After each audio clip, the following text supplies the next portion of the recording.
आज का हमारा टॉपिक है इजराइल फिलिस्तीन विवाद। इजराइल और फिलिस्तीन के बीच का विवाद विश्व के सबसे लंबे और जटिल संघर्षों में से एक। इसकी जड़ें 20वीं सदी के आरंभ में पाई जाती हैं, जब ब्रिटिश शासन के दौरान यहूदी और अरब समुदाय के बीच भूमि को लेकर तनाव बढ़ा। 1947 में संयुक्त राष्ट्र ने फिलिस्तीन को दो भागों, एक यहूदी और एक अरब राज्य में बांटने का प्रस्ताव रखा। 1948 में इजराइल के गठन के बाद युद्ध छिड़ गया और बड़ी संख्या में फिलिस्तीनी लोग अपने घरों से विस्थापित हो गए। यही घटना आगे चलकर इस संघर्ष की नींव बनी। इसके बाद कई युद्ध हुए। 1967 का 6 दिवसीय युद्ध और 1973 का युद्ध प्रमुख है।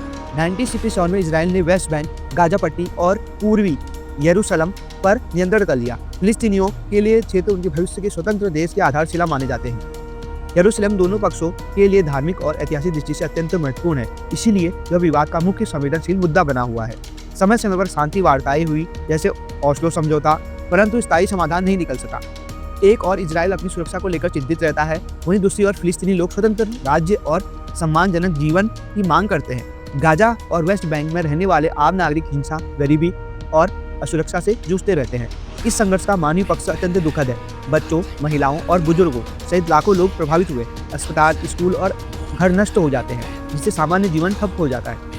अंतर्राष्ट्रीय समुदाय बार बार शांति की अपील करता है, परंतु अविश्वास और राजनीतिक हित समाधान को कठिन बना देते हैं। आज भी इजराइल फिलिस्तीन विवाद केवल भूमि का नहीं, बल्कि पहचान, सुरक्षा और अधिकारों का संघर्ष है। स्थायी शांति तभी संभव है जब दोनों पक्ष संवाद, सहिष्णुता और अंतर्राष्ट्रीय कानून के आधार पर एक न्यायपूर्ण समाधान की ओर बढ़े, ताकि इस क्षेत्र के लोग भय के बिना शांति से जीवन जी सके।